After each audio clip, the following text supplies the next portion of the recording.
Hello, Response here from My Body Motion. Today we're going to be addressing lesson 4, continuation of the somatic series. We're going to be addressing today the spiral line.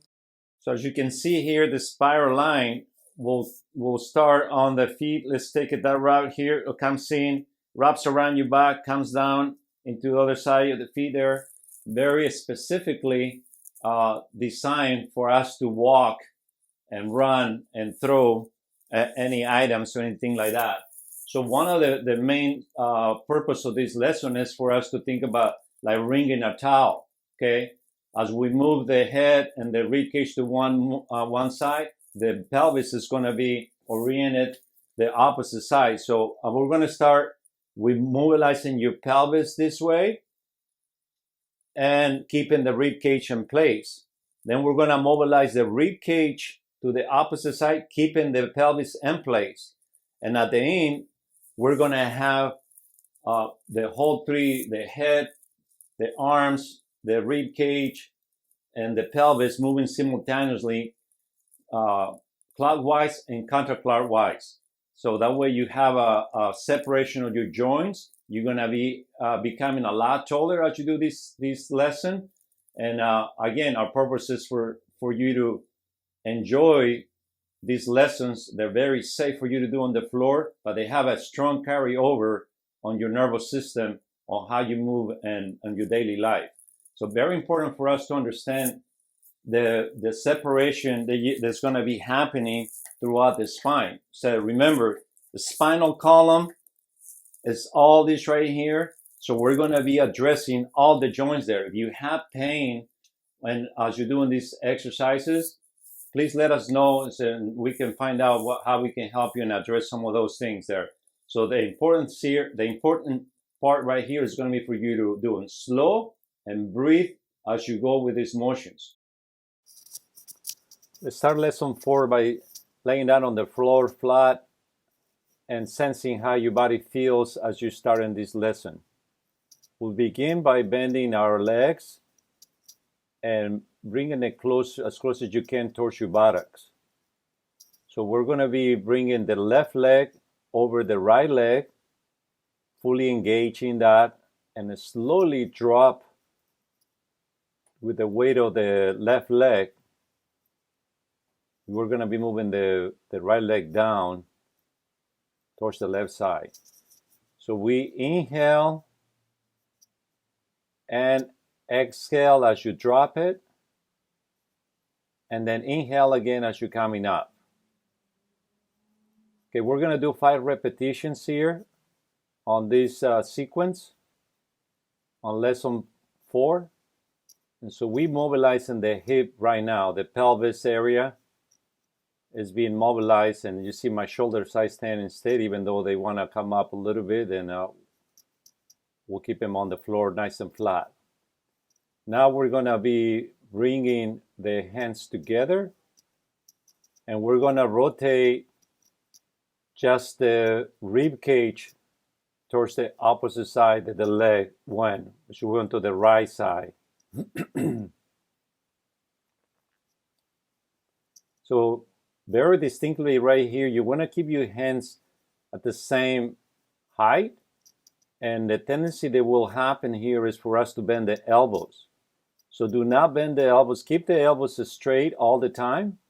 Keep the elbows in a straight position, and this will they'll transfer the motion towards the rib cage much better.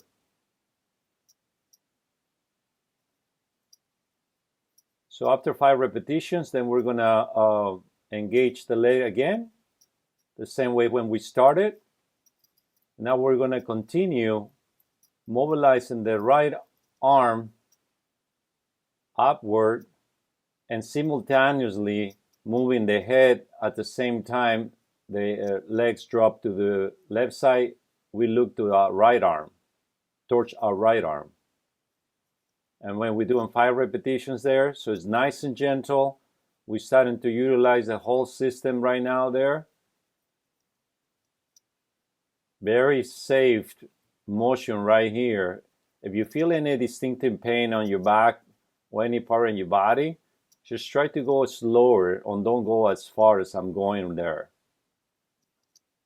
This a very full motion where the sensory motor mechanism is being awakened, and we moving all the parts, and actually the body really enjoys when we do these type of motions. They're very settled, and again, there is no fear for the brain sensing that right now that it could be danger on doing that, since we are laying down on the floor. Now we'll put it all together by mobilizing the rib cage and opposite side of the pelvis. It's a very complete motion. I should point out that as I'm moving my arms towards the right side, I'm also looking with my eyes as far as I can to the right side. Very important to think about our eyes and the references that we get from them. We talk about 45% of the environment that we live in at that moment is being filtered through our eyes, and 35% is filtered through the ear for balance and equilibrium, and 20% is solely just the muscular system. So we complete that side. Now we're going to begin the same way we did the left side. Now we're going to drop towards the right. Okay, and pay attention also to my foot. See how my foot is falling completely. I'm not leaving my foot planted on the mat. I'm moving the whole entire leg as a unit. So that will have some distraction on the quadriceps lumbar muscle that we talk about. It's going to affect also the abdominal area. And it's a separation that we're looking for from the rib cage and the pelvis as we do this motion. Nice and smooth there. And so you're thinking as the leg is dropping down, think about lengthening the leg away from you. Think about pushing your knee away from you as you do that.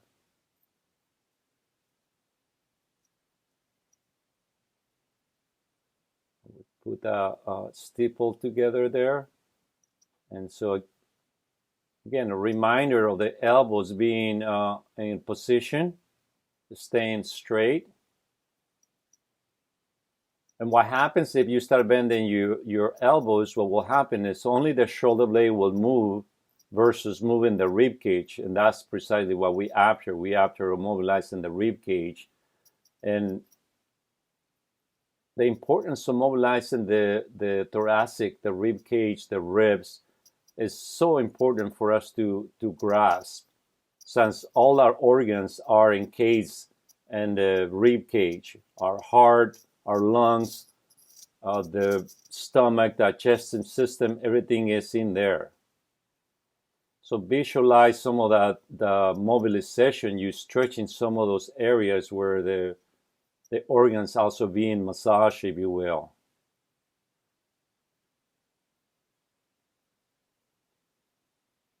See, so try to synchronize it the best way possible as we move in as if you were one unit, as precisely as you move in the pelvis is mobilizing your neck at the same time, and then you're reaching up. So by reaching up, what is causing that is allowing me the rib cage to rotate freely as I do that, and also it's a lengthening effect on doing this type of corkscrew lengthening of the spinal column.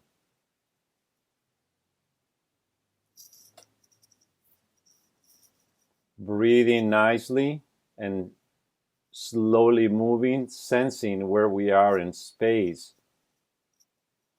The sensory motor mechanism really enjoys doing these type of motions that enrich the communication between your brain and your body.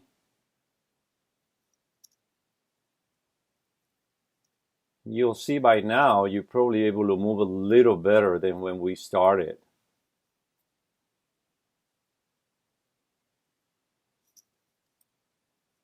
The somatics book suggests to do 10 repetitions in some of these exercises, and I choose to do 5 due to the time. We have sometimes we don't have enough time to do that many repetitions, so stick with 5 repetitions. But right now, when you have time, you can go up to 10. And the last motion we're gonna do completely the 20 repetitions. They're suggested on the Thomas Somatics book, Thomas Hanna. So now we're gonna put it all together here. Organize yourselves there. Put your feet together, and now we're gonna drop the knees to the left side, and then we rotate our head to the opposite side, and notice how I turn my hand palm down as I'm looking towards my hand. And think about like you were a machine, and everything just move with a nice synchronicity. Allow yourself to move freely and guide yourself with your eyes. Inhale, exhale as you rotate. Get a rhythm that it may be good for you to follow. If you have any restrictions, this is a good time for you to start mobilizing that area. Because what happens if you had a restriction that it's been there for a while, your brain is going to be asking you what's happening here. Why are you moving this way? You haven't moved this way for months, years, many times. Personally, that's what I've been discovering, the areas of my body that I haven't moved for years. And finally, I'm able to free up myself from that.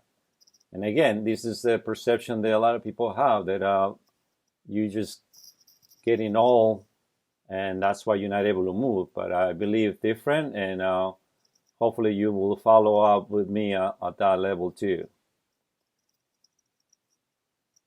So again, I'm doing the 20 repetitions here, 10 on each side. And you can see now I can drop a little better as I'm moving there. And you can go a little faster at the end. If you want to do that, that's okay. And again, this is a really good motion to practice before you go walk or run. They will organize your body really well to do the crossing and the contralateral motions there. So we completed lesson 4. So rest, I suggest for you to rest a few minutes there to sense how your body's feeling now and become aware of what's coming up as you stand up. So hopefully you enjoyed these lessons and continue working with that. Keep on moving, practicing this. And next week we'll see you again with a recapitulation of the 4 lessons. We'll see you soon.